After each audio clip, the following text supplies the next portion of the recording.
Even TV shows seem to be boring. Ancient wars are interesting. Nothing has influenced the history of mankind as much as wars have. But all wars have one thing in common: they cause immense suffering to people and leave behind a trail of death and destruction. Let me go and find Advika first. Advika, what are you doing? I'm getting bored. Let's go out to get some fresh air.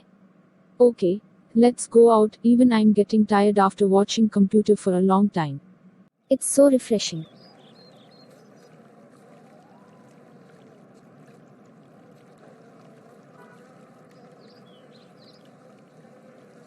What are you thinking about? What you watched in computer. I think that is interesting. Please share me some information. Sure. Advika, what did you watch in computer? I have just gathered some information about some war in ancient period. Hope it will be interesting. Go ahead. Wars changed the world. It is about Battle of Kadesh. Fights between individuals intensified and grew to family feuds, and eventually led to battles between clans and kingdoms. Nothing has influenced the history of mankind as much as wars have. It is said that there have been 10 years of war for every year of peace in world history. Wars are fought for many different reasons. They can be wars waged for expansions of kingdoms, wars fought over issues of successions, raids, wars for political or religious reasons, civil wars, revolutions, etc. Battle of Kadesh, 1275 BC.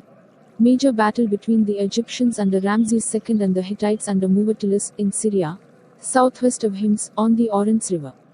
In one of the world's largest chariot battles, fought beside the Orontes River, Pharaoh Ramses II sought to wrest Syria from the Hittites and recapture the Hittite-held city of Kadesh. In his haste to engage the enemy, Ramses II drove his division so quickly that he soon outdistanced the rest of his army. He made a further mistake in believing the reports of two captured Bedouins who told him that the Hittite king feared the might of the young pharaoh and had withdrawn from the area. In reality, the Hittite army was close at hand, and once Ramses II again began his march, he was ambushed.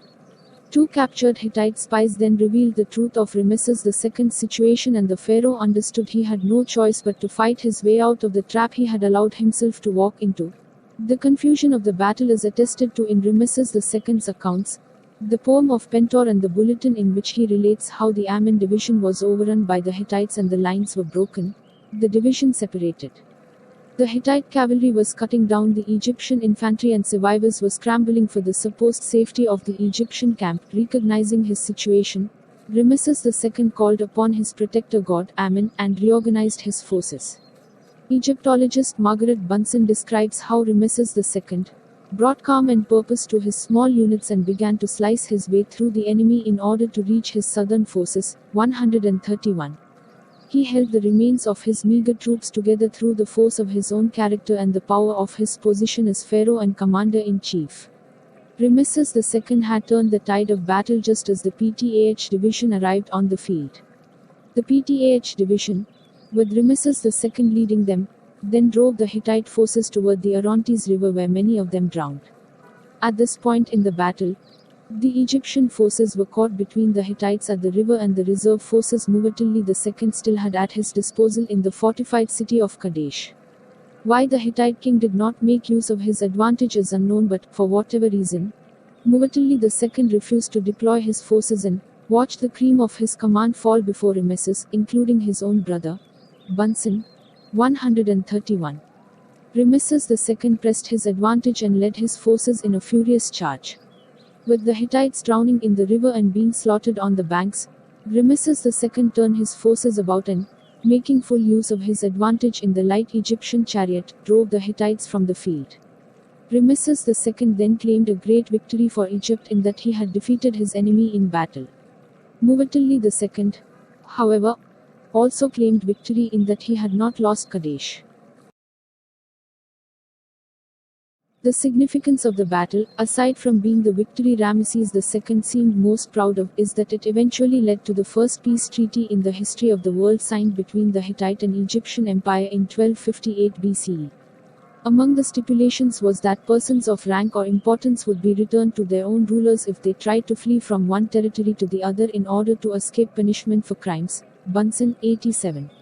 This meant that countries would cooperate in returning fugitives of noble status instead of assisting them in organizing a coup against a sitting ruler, a common practice in many different civilizations of antiquity. The Treaty of Kadesh was not only the world's first peace treaty but also the first time on record that such a stipulation was made in any kind of treaty. The much earlier treaty from Mesopotamia in 2550 BCE, often cited today as the world's first peace treaty, and known as the Treaty of Mesolin, is not actually a peace treaty, but rather a treaty of delimitation which marks borders or boundaries instead of agreeing on terms for peace between nations.